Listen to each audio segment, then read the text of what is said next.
What's up, guys? Welcome back to the channel. Hope you've been well during the coronavirus. I've been doing pretty well. My wife and I are essential workers, so nothing's really changed other than we aren't having fun after work. So hopefully this all passes soon and we can all get back out into normal life. My state is just starting to open up, so we've gone on one trip, but most of mine have already been canceled, and it's making things a little bit difficult to go out and explore. So hopefully in the next few more weeks we can get out there and get some more camping done and do some more adventures. So anyway, today we're going to be doing an install on the Tacoma, and we're going to be installing a power trays mount with the SPOD setup, but I don't have an SPOD. I went with a VOswitch switching system, and we'll get into that in a minute and why I decided not to get an SPOD. And then we're going to be installing the VOswitch switching system to kind of upgrade my electrical and clean up that rat's nest. So let's jump into it. Alright guys, so I've got my power tray set up. We're going to have to install that, and I got my VOswitch. Alright guys, so here is our power tray. This one is designed for the SPOD and the Blue Seas fuse box. And I'll tell you why I got this one when I don't have a SPOD in a second. But very cool thing about this company, they're very personal. Signed a thanks. They sent me an email that was probably a generic email, but seemed to be pretty personal, explaining how happy they were about us using their product and using their hashtags and stuff. So kind of cool. Came really well packaged in a FedEx box, and just like this, as you see, comes with all the hardware you need. So this is for the Blue Seas fuse box here. This is supposed to be for the SPOD, but over here we've got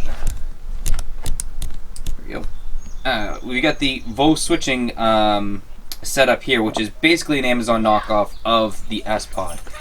One of the reasons I went with this setup over the SPOD is money. These are controlling off-road lights. Use them a handful of times a year. I don't need to spend $500, $600 on something that I'm going to use occasionally. And this had really good reviews. I also did everything I want. Has a customizable switch panel. Has dimmable and programmable LED backlighting here. Comes with your one lead to this. They're not solid state relays, so you can change out the relays.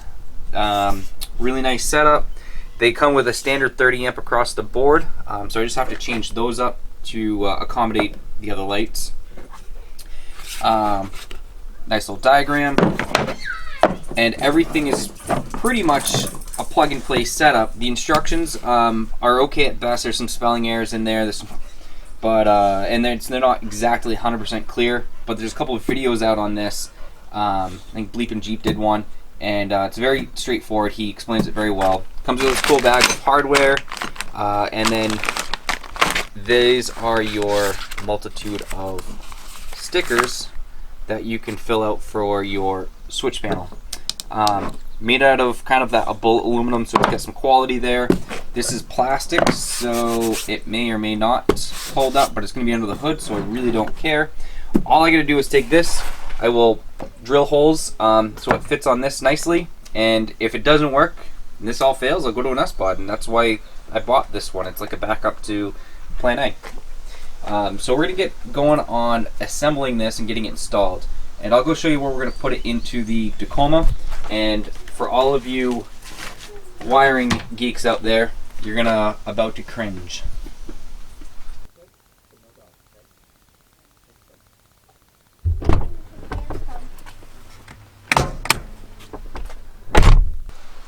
Alright guys, this is my rat's nest. I know it's bad.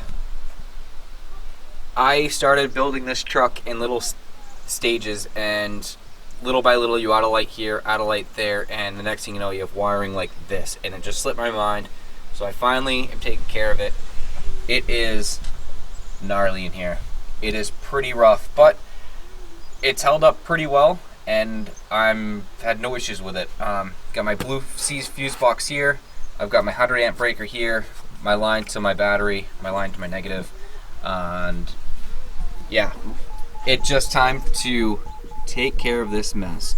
So one thing I do is I got to take this out, re-seal the fuse box, take all this out, put it on that power tray, and then cut all these relays out, because that's what that's replacing. So this is project 1. Hopefully next week, you can see it over there, I have my ARB compressor sitting over there. It's currently zip tied to the side fender.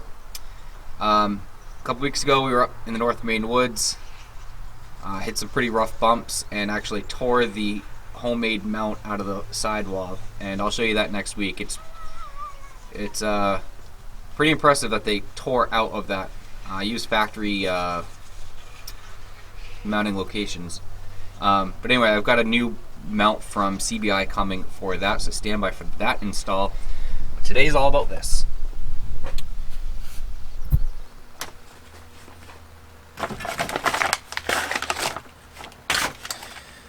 All right.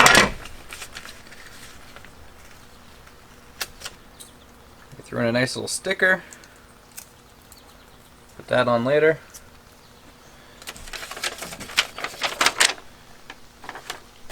Little invoice. Okay.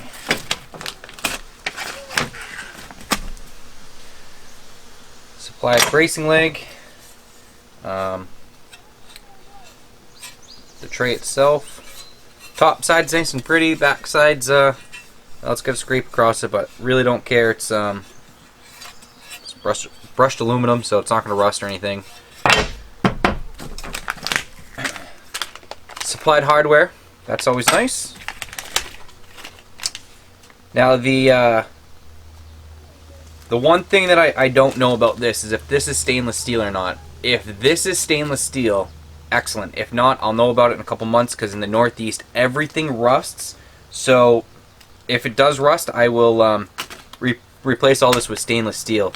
Hopefully they're stainless steel, because that'd be nice. And they supply some instructions. It's nice, it's a colored piece of paper, kind of shows detail, and it's a pretty straightforward install. So yeah, let's get to it. Alright guys, so to assemble your power tray, we're going to orientate it. So these two holes are going to be along the inner fender on the driver's side. The P is going to be facing your truck, so if you're sitting at the front, and then this side over here is going to be closer to your engine. You're going to take your leg, there's two holes down here, one up here. You're going to take this one hole, install it on the inside lip of your power tray. You have some adjustability, so you have a couple different holes to pick from. I'm just going to guess one and put it in the back hole first. I'm going to hand tighten all this stuff just so I have room to adjust it. Okay, so that's how it's going to sit. Of course, this is the front of the truck, this is the back of the truck. This little cutout should be for your brake reservoir, and you'll be able to adjust this side to side a little bit with these holes. They give you two bolts. These are going to go into the side fender of your truck, and then these two down here you'll be able to adjust. There's a screw already in place, a bolt already in place down there that we're going to back out and then reinsert, which will give you the support. They give you hardware for your SPOD. I think it might fit with the VO system. Let me test. Yep. So if I want, I can use this hardware to mount my system, my VO switching. So what I'm going to do right now is drop that over the truck, and I'm going to mark my holes for drilling so I can drill out the VO switching system. What I wanted to make sure is it goes like this. So my orientation that I wanted is I want to make sure that these hubs where all your wires will go in are near one of these openings, and that's why I went with the SPOD setup versus going with a different setup. There are a couple holes that I'm not going to use. Those are going to be blocked off a little bit, which is fine. But I can square this up nicely, I'll have all these holes right here to come through. My battery feed will be right there in front of the battery, so that's a direct shot. This will be able to loop around into the cab, and then this will go into the fuse box. This is for switched power, and then you get a negative that will go to the battery. This has to go to the battery, can't go to a grounded frame, sheet metal. Highly recommended to the battery per the manufacturer, so that's what we'll do. This will go to the positive. We'll mount this in, and I'm going to put my blue C fuse box here, and I'll drill holes for that, and I'll probably put the breaker, either leave it on the fuse box cover because it's in a good spot, or I'll just put it underneath, but that's the next step.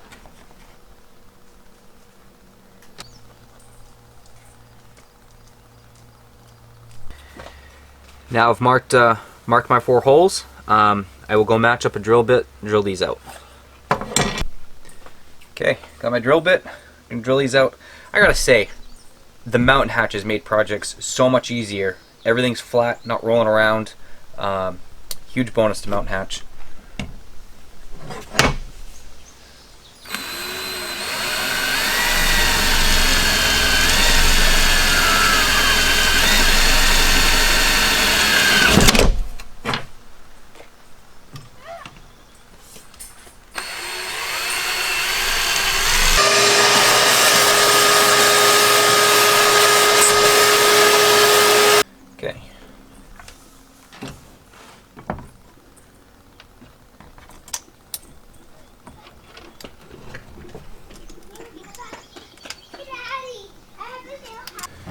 Okay, I'm going to go tighten these up, and we'll move on to the next step.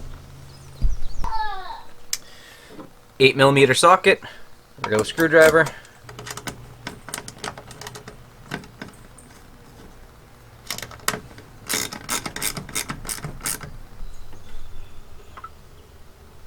Alright, for this, there's no pretty way of me disassembling this. This is just going to take a little bit of time.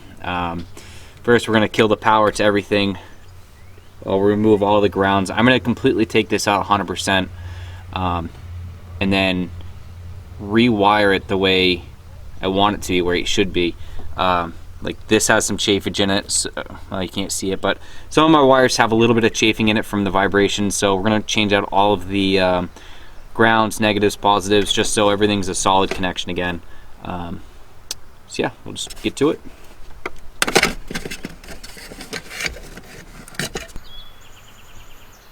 Alright, so now we're going to take everything apart.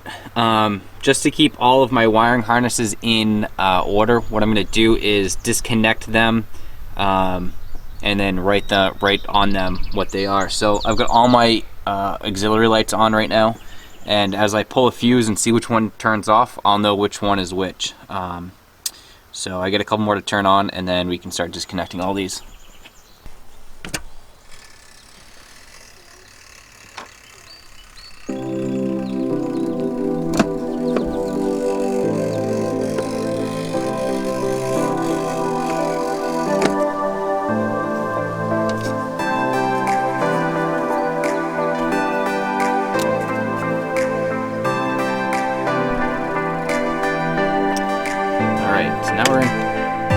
To install our power tray.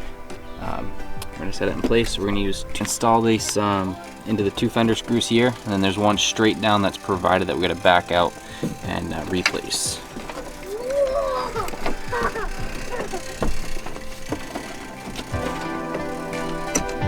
Alright guys, so I've just test fitted the power tray into its spot. These screws are kind of hard to get to. I reached in on this side and started the thread on one. I'm going to try to do the same thing here.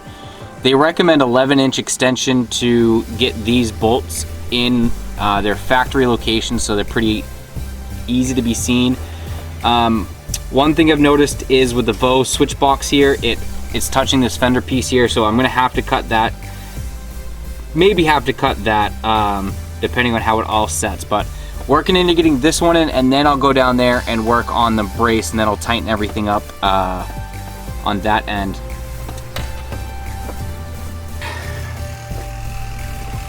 Alright, these two are as tight as they can get. Just rocking this shows how flimsy this sidewall is, so it's definitely important to make sure you get a good bite with this bolt down here. So we're gonna put that bolt in place now and start getting the rest of this wired up.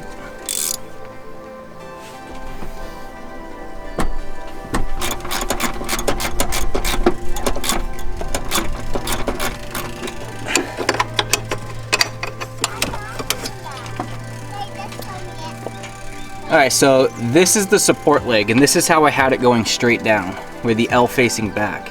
I'm finding that if you put the L facing forward, this will be the slot you're going to use for the one bolt that's straight down. That bolt is located at the edge of your fuse box, straight down, and it looks like it's just a solo bolt. So put the leg down, then we can get the bolt through it. So I'm going to flip this around and then put that other bolt in. Alright guys, now the power tray is completely installed. My VOswitching is mounted. I need to go to the store and get a new Blue Sea fuse box for right here, because the one I have is too big and there's no real good way to mount it, and I don't need 12 spots. I only need an additional like 6. So I'm gonna get the smaller one. I'll run to the store, get that. I'm gonna replace the positive and negative that came off the circuit breaker here, because the other one had some chafage and the ground is just way too long. So I'm gonna clean that up, shorten it up. I'm gonna start getting some of these wires run and reinstalled into the VOswitch, and I'll show you that a little bit as I go. But right now I'm just gonna try to get some stuff cleaned up and wired in. What I'm gonna do is I'm gonna cut this relay right out. I'm gonna put the positive right to switch 1, and this negative will end up going to my Blue Sea fuse box once I reinstall that, because there are a couple lights that I'm gonna run just off that on a rocker switch, mainly because they're already installed in the truck. They're dual lights, so they take up 2 spots, and I don't want to waste 2 spots on my VOswitch system just for those lights. So I'm still going to run some stuff off of the Blue Sea fuse, and that'll also give me the options to reuse the OME push button switches that I already have installed. So this being the first one, these are my rear scene lights for the back of my truck. They're installed on the C4 bumper that I have, and I'm going to cut them as high up as I can so I have as much wire to work with. I'm going to feed them through right here. So what I did is I took a little piece of trim edging, I put it on one side of the cutout for wires, just to add some extra protection, because the vibrations would chafe through. So I'm gonna run this. I'm gonna strip a little bit back, slide it in slot 1, and push in. So it's pretty straightforward. Alright guys, what a process. So I've gotten 4 out of 8 switches wired up. I have my ditch lights, my C4 rear bumper lights, my dust lights, and my ARB compressor wired in right now. Not 100% sure what else I'm going to put on the VOswitch. I've got a couple other switches here that I'm going to put on the Blue Sea. They're both going to have consistent power, but some of these don't require a switch just to have power. Like my Dometic fridge doesn't need a switch to be running all the time. My front camera has a switch, I just need to have constant power. So I don't need to put that into the VOswitch system to turn it on or off. So we're gonna put the Blue Sea fuse box here with... Hey guys. Alright, this is day 2 of the install I did for the VOswitch system. I got it all mounted on the power tray in the engine compartment, and then I ran the line into the cab. I just wanted to show you what I did with the switches. I kind of came in through the firewall by that big boot. I already had a couple old wires that I had pulled out, and I had just re-ran it there, ran it behind the dash, came up the passenger side, and I still have to neatly hide that away, but right now it's it's operational. So I just thought I'd show you where it is and kind of what it looks like. Alright guys, so here it is. I mounted it on my 4 TPAM. I have the newer version that came out, and it matched up perfectly. This is actually the mount that they sent me. And all I did was changed out my GoPro mount for this, and I used the original one for the GoPro mount for my Switch Pro. But it's nice aluminum, easy on-off settings. You can strobe these, put different stickers across this, on-off as you wish. And I think it's in a great spot, and it's not blocking any of my images. So just to follow up on that. Alright, so thought I'd show you guys. Alright, turn on. Got my sassies on, backup, stealth, compressor, which will only work right now if I turn the truck on.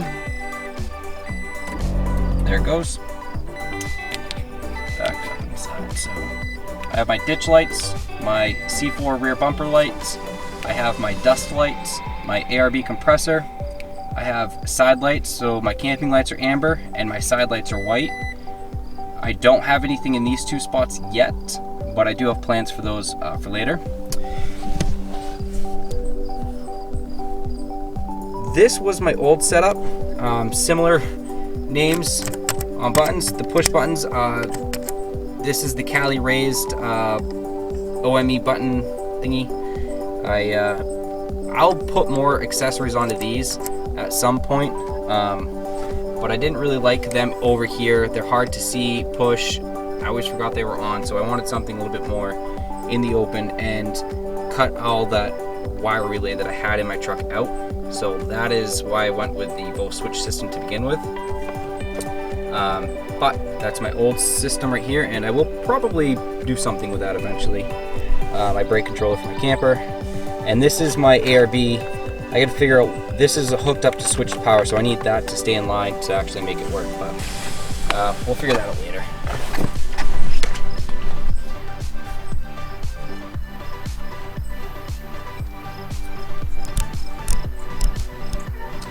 So these are my camping slash side lights.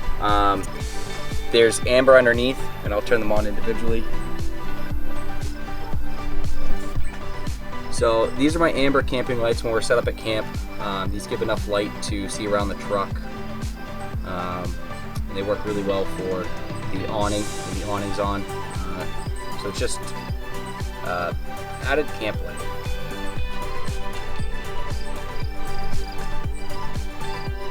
Top one is just the white, great for night trail riding.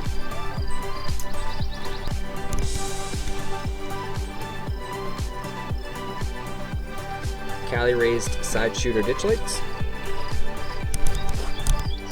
These are my cheap Amazon knockoff dust lights. I have amber covers that clip over those for trail riding, and then these are kind of for camp setup. I like them multi-use. Are extreme LED, I think they're like scene lights in my C4 bumper. Very bright. They're awesome for setting up camp, backing up, daily use. So those are actually extremely nice lights right there. And that's it. My Cali raised fog lights in my CVI bumper. Those just come on with the normal headlights. But other than that, that is the truck accessory lights. I have not put anything in my CVI T3 bumper yet. I'm thinking I'm going to try to fit a dual amber white light there. I'm really not sure if it'll fit, so I'm still trying to make my mind up on what I'm going to put there. I'd really like to get a pair of Heretic Studio lights for this whole truck.